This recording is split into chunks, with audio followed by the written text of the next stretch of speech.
So now इस video में हम करेंगे रेस्ट एपीआई से आने वाले कंटेंट को फ्रंट एंड पे विजुअली रिप्रेजेंट, और उसके लिए हमें ऑलमोस्ट मुझे लगता है हमें सारी इन्फॉर्मेशन मिल चुकी है। बस हमें कनेक्टिंग डॉट्स का काम करना है, यानी कि जितने डॉट्स हमें ऑलरेडी पता है मैंने बस कनेक्ट करना है और वो सारी चीज़ करने लग जाएगी ऑटोमेटिकली काम।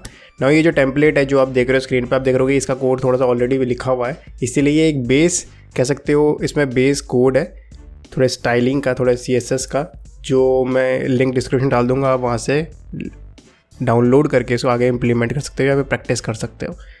नाउ आप भी देख सकते हो मेरे पास एक हेडिंग है। मुझे सबसे पहला काम क्या करना है, सबसे पहला काम मुझे करना है कि डेटा को फैच करना है, यानी कि जो डेटा को फैच करना काम है हम उसको 3 तरीके से कर सकते हैं। या तो हम उसे क्लाइंट साइड पे करें, या फिर हम स्टैटिक साइड जनरेशन करें, या फिर हम सर्वर साइड रेंडरिंग करें। इस ट्यूटोरियल पे मैं सर्वर साइड रेंडरिंग करने वाला हूँ। उसके लिए जो पहला हमें फंक्शन बनाना पड़ता है वो हमारा होता है export async function get server side props, यानी कि ये फंक्शन का नाम है और एग्जैक्ट यही नाम उसका होना चाहिए। इसको आपको एक्सपोर्ट करना है और ये एसिंक होना चाहिए क्योंकि हम सर्वर कॉल करने वाले हैं या नेटवर्क कॉल करने वाले हैं। अब ना मैं नेटवर्क कॉल करूँगा फेच एपीआई की हेल्प से। आपको स्लग ऑलरेडी पता है, इसमें बस एक एडिशनल पैरामीटर मैंने ग्लोबल पैरामीटर ऐड करा है, वो एम्बेड का। इसकी हेल्प से क्या होगा, जितने भी हमारे पास फीचर इमेज है उसका हमें लिंक मिल जाएगा। ना इसके जो भी मेरे पास रिजल्ट आएगा उसको मैं जेसन में कन्वर्ट करूँगा और डेटा कॉन्स्टेंट में स्टोर करूँगा, और उसके बाद इस डेटा को मैं प्रॉप्स करके पास कर दूँगा। यानी कि ये जो सर्वर साइड प्रॉप्स फंक्शन है जब ये रन होगा, इसका काम क्या होगा, फंक्शन जो रेस्ट एपीआई से कंटेंट कनेक्ट करना, कंटेंट फेच करना, जेसन में कन्वर्ट करना, और उसके बाद एक थाली में सर्व कर देना इस होम फंक्शन को। यानी कि ये जो डेटा है वो सेम ये डेटा है जो आप यहाँ पे देख रहे हो, यानी कि ये जो प्रॉप पास हुआ है ये होम को पास हुआ है। अब ये जो डेटा यहाँ पे मिला है वो होम के पास आ गया, यानी कि अब मुझे यहाँ पे कोई स्टेट मैनेजमेंट करने की ज़रूरत नहीं है, ना मुझे यहाँ पे यूज़ स्टेट करने की ज़रूरत है, ना यहाँ मुझे यूज़ इफेक्ट यूज़ करने की ज़रूरत है। अब मैं क्या करूँगा, जो मेरे पास डेटा आया उसको मैं लूप करूँगा। पहले बनाता हूँ एक ग्रिड जिसमें 3 कॉलम होंगे और थोड़ी गैपिंग होगी, एंड इसके अंदर मैं इस डेटा के अंदर मैप लगा देता हूँ, एंड उसमें 2 चीज़ें होंगी, पोस्ट जो इंडिविजुअल पोस्ट होगा और उसका एक इंडेक्स, यानी कि जब मैं फेच कर रहा हूँ तो मेरे को 10 पोस्ट मिलेंगे। हर पोस्ट में मैं एक कोड जनरेट करूँगा, एक HTML जनरेट करूँगा, जो मेरी ये लिंक जो मेरे 5 लाइन कोड है। इसमें क्या है कि एक बॉक्स है, उसके अंदर एक इमेज होगी, एक टाइटल होगी और एक थोड़ा सा एक्सेप्ट के लिए जगह होगी। अब अगर इसको मैं सेव करता हूँ तो यहाँ पे आप देखोगे कि ये चीज़ अभी काम नहीं कर रही है, इसको मेरे को रिफ़्रेश करना पड़ेगा क्योंकि सर्वर साइड कॉल है। तो यहाँ पे आप देखोगे कि ये चीज़ अभी रन कर दी है, क्योंकि ये सारी चीज़ डमी है, यानी कि ये सारा कंटेंट डमी है, इसलिए इमेजेस ब्रोकन है और सबके टाइटल और सब सेम है। बट हमें एक चीज़ पता चल गई है कि जो हमें कंटेंट मिल रहा है वो सही मिल रहा है, तभी हमारे पास 10 बॉक्स आए।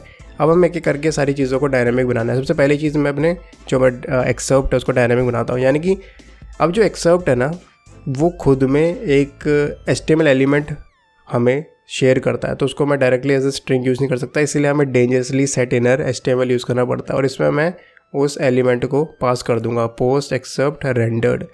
अब नाउ देखोगे आपको यहाँ सारे के सारे जो मेरा एक्सेप्ट है वो भी देखने को मिल जाएगा। सेम मैं अपने पोस्ट के साथ करूँगा, बट इस बार मैं डेंजरसली सेट इनर HTML नहीं करूँगा क्योंकि ये नॉर्मल स्ट्रिंग पास हो रही है, एक HTML एलिमेंट पास नहीं हो रहा है। मैं सेव करूँगा, यहाँ पे आप देखोगे रिफ्रेश करने पे मेरा टाइटल भी आ गया है। और अब मैं इमेज का URL सेट करता हूँ।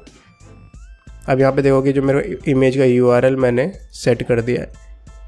अब यहाँ देखोगे सारी की सारी मेरी इमेजेस आने लगी है। और अब मेरे को क्या करना है, ये जो लिंक है, क्योंकि अभी मैं किसी पे भी क्लिक करूँगा तो देखो ये पोस्ट लग पे जा रहा है, तो मुझे इसको भी डायनामिक बनाना है ताकि मेरा हर पोस्ट कनेक्ट हो सके। ये लिंक वही काम कर रहा है, तो मैं इसको भी डायनामिक बनाता हूँ, इसको कहता हूँ पोस्ट लग। अब मैं करता हूँ सेव। अब आप सोच रहे हो कि मुझे कैसे पता है कि ये किस तरीके से, यानी कि जहाँ पे आप यहाँ पे पोस्ट देख रहे होगे, मुझे कैसे पता ये एम्बेडेड के अंदर ये किस तरीके से मैंने कैसे डिसाइड करा। तो अगर मैं यहाँ पे आपको लॉग करके दिखाऊँ डेटा को, और अब अगर मैं सेव करता हूँ तो यहाँ पे देखोगे मेरे पास एक एरे आया जिसमें 10 एलिमेंट है, यानी कि ये वो डेटा है जो डेटा आपको यहाँ पे मिल रहा है। इसके बाद आप किसी भी एलिमेंट को खोल के देखो, आपको यहाँ पे दिखेगा, देखो स्लग, ये वही स्लग है जो मैंने यहाँ पे एज एन की यूज़ कर रखा है। सेम उसके अंदर टाइटल है, टाइटल के अंदर रेंडर्ड है, सेम आप देखोगे टाइटल के अंदर रेंडर्ड है। अब ना आप बोलोगे कि ये सारी चीज़ तो ठीक है, डेंजरसली सेट इनर HTML तो नहीं यूज़ करा है। तो अगर आप एक्सेप्ट में आते हो और उसके अंदर रेंडर्ड में आता है तो यहाँ पे देखोगे कि इसका जो कंटेंट है वो एक HTML एलिमेंट है, यानी कि मुझे नॉर्मल एक स्ट्रिंग नहीं मिली है, फॉर्मेटेड कंटेंट नहीं मिला, बट मुझे HTML कोड मिला है। और इस HTML कोड को मेरे को HTML के तरीके से प्रेजेंट करना पड़ेगा, तभी इसकी ब्यूटी निकलेगी। नहीं तो ये P टैग और ऐसे बहुत सारे टैग हैं जो आपको मतलब जो मुझे चाहता हूँ कि ऑटोमेटिकली कन्वर्ट हो जाए, ब्राउज़र उसको अंडरस्टैंड करे। तो इसीलिए मुझे डेंजरसली सेट इनर HTML करना पड़ा ताकि ये जो कंटेंट है एज एन HTML ही जनरेट हो। अब इमेज की बात करोगे तो देखो ये जो एक्स्ट्रा एम्बेडेड आया है ये वो एम्बेड है जो हमने एक्स्ट्रा ये एम्बेड लगाया इसकी हेल्प से आया। अगर इसको नहीं लगाओगे तो आपको ये एम्बेड मिलेगा भी नहीं। इसमें अगर आप डालोगे देखो एम्बेडेड, इसको अगर आप ट्रैवल करने की कोशिश करते हो यहाँ पे तो देखो जो मेरा सिंगल पोस्ट है उसका एम्बेडेड, उसके अंदर WP फीचर मीडिया, और इसके अंदर आप देखोगे क्योंकि एक एरे और उसके अंदर सिर्फ एक एलिमेंट है 0 तो इसलिए मैंने यहाँ पे उसको एक्सेस करा। उसके अंदर सोर्स URL, अब 0 के अंदर अगर आप आते हो तो यहाँ पे आपको दिखेगा सोर्स URL। इस तरीके से ये सारा का सारा कंटेंट हुआ है। अब इसको मैं सेव करता हूँ, रिफ़्रेश करता हूँ, इसको मैं लॉक को यहाँ से हटा देता हूँ। तो अब अगर आप मैं यहाँ किसी पे भी क्लिक करूँ तो आप यहाँ देखोगे कि मेरा जो स्लग है वो काम कर रहा है, स्लग डायनामिक है मेरा, एंड सारी की सारी चीज़ें मेरी अभी चल रही है। अभी हमारे पास एक एरर है, अगर मैं इसको रिफ़्रेश करता हूँ तो यहाँ पे देखोगे एक एरर हमारे पास आ रही है। उसका रीज़न ये है कि मुझे यहाँ पे की पास करनी पड़ेगी। हर लूप में कोई भी एलिमेंट जनरेट हो रहा है डायनामिकली तो मुझे उसको एक की पास करनी पड़ती है, ताकि डाउन द रोड फ्यूचर में अगर मैं स्टेट मैनेजमेंट कर रहा हूँ तो रिएक्ट को एक तरीका चाहिए ताकि वो हर एलिमेंट को जो डायनामिकली जनरेटेड हुए हैं उनको लूप की हेल्प से उनको वो आइडेंटिफाई कर सके, ताकि उनको मॉडिफाई कर सके, ऐड कर सके, रिमूव कर सके, डिपेंडिंग अगर मतलब कोई कंडीशन मैट होती है तो उसके लिए हमें की पास करनी पड़ती है। अब अगर मैं रिफ़्रेश करता हूँ तो मैं देखोगे मेरे पास कोई एरर नहीं है और ये मेरा पेज परफेक्टली काम कर रहा है। यानी कि मेरे 10 पोस्ट आ गए, सबके टाइटल आ गए, सबका कंटेंट आ चुका है और सबके फीचर इमेज भी आ चुके हैं। अब आप सोचोगे मैंने ये लिंक की यूज़ करा हुआ है। बेसिकली क्या है कि Next.js में लिंक एक खुद में कंपोनेंट है जिसकी हेल्प से आपको ये सिंगल पेज एप्लीकेशन वाले एक फ़ीचर मिलता है। जैसा यहाँ पे आप देख सकते हो मैं क्लिक कर रहा हूँ तो मेरा पेज रीलोड नहीं हो रहा है, बस मेरा पेज नेविगेट हो जा रहा है, यानी कि मेरा पेज रिफ़्रेश नहीं हो रहा है, जो ब्यूटी है रिएक्ट की। तो अगर इसको मैं नॉर्मल एक ए एलिमेंट से रिप्लेस कर देता हूँ तो अब अगर मैं इसको आपको दिखाऊं तो अब अगर मैं किसी पे भी क्लिक करता हूं तो यहाँ पे देखो कि पेज रीलोड हो रहा है। अब इस सर्कल को ध्यान देना, देखो पेज रीलोड हो रहा है, हर क्लिक में मेरा पेज रीलोड हो रहा है, जो मैं नहीं चाहता क्योंकि मुझे जो एक्सपीरियंस प्रोवाइड करना है वो मुझे स्मूथ एक app like native experience provide करना है। तो वही चीज़ आपको मिलती है Next.js में लिंक कंपोनेंट की हेल्प से। सो नाउ अब हम अपने सिंगल ब्लॉग पोस्ट को बनाते हैं डायनामिक। सबसे पहले क्या काम करना है, हमने सर्वर साइड प्रॉप्स जो फंक्शन हमने index.js में यूज़ करा था सेम हमने यहाँ पे यूज़ करा है, बट कुछ डिफरेंस हमें करने पड़ेंगे क्योंकि वहाँ पे जो हम रिक्वेस्ट डाल रहे थे REST.js की REST API की वो थी लिस्ट की, जो हमें लिस्ट चाहिए थी लेटेस्ट रीसेंट ब्लॉग पोस्ट की, बट अभी हमें सिंगल ब्लॉग पोस्ट फेच करना है तो थोड़े से चेंजेस करने पड़ेंगे। सबसे पहला काम क्या करना पड़ेगा, हमें इस एलिमेंट को एक्सेस करना पड़ेगा जिसको हम बोलेंगे स्लग। अब इसको एक्सेस करने के लिए क्या है कि हमने यहाँ पे देखोगे ब्रैकेट में हमने फाइल पे ID लिखा हुआ है, यानी कि मैं इसको चाहता हूँ कि ये एज एन ID वेरिएबल में स्टोर हो जाए।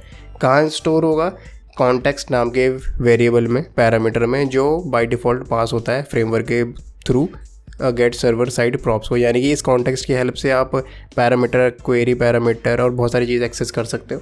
तो जो मेरा ID है वो मैंने context.param से एक्सेस कर लिया है, एंड अब जो इस ID है इसको मैं अपने स्लग में एडजस्ट करता हूँ। यहाँ पे आप देखोगे स्लग में मैंने अपने इसको एडजस्ट कर दिया, यानी कि अब जो इसको मैं रन करूँगा इस स्लग के साथ तो मेरे को एक नया एरे मिलेगा वर्डप्रेस की तरफ से जिसमें एक ही एलिमेंट होगा जो इस स्लग से मैच करता है। अब क्या होगा, जो मेरा डेटा मिला हुआ है होम को, मैं उस पर एक लूप चलाता हूँ सेम जैसे मैंने इंडेक्स में चलाया था, बिल्कुल सेम प्रोसीजर है, बट एक डिफरेंस है, वहाँ पे हम डेट को नहीं दिखाते थे, यहाँ पे हम डेट को दिखा रहे थे।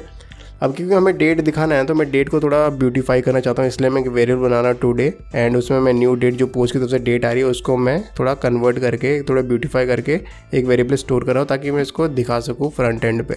अब मैं रिटर्न करता हूँ अपना सेम फंक्शन, और इसमें आप यहाँ पे देखोगे मेरे पास सेम वही, बिल्कुल सेम वही कोड है, टाइटल रेंडर्ड, बस एक डिफरेंस है जो पब्लिश्ड ऑन है उसमें मेरा टुडे लिखा हुआ है। अब अगर मैं इसको यहाँ पे करता हूँ सेव, अब अगर मैं करता हूँ रिफ्रेश तो यहाँ पे देख सकते हो ये मेरा पेज बन गया डायनामिक। यहाँ पे मेरा टाइटल है, यहाँ मेरा पब्लिश्ड है, यहाँ मेरा कंटेंट है, एंड अब अगर मैं आता हूँ बैक और अब मैं करता हूँ रिफ्रेश तो यहाँ पे आप देखोगे कि मेरे अब सारे के सारे पेजेस बन चुके हैं डायनामिक।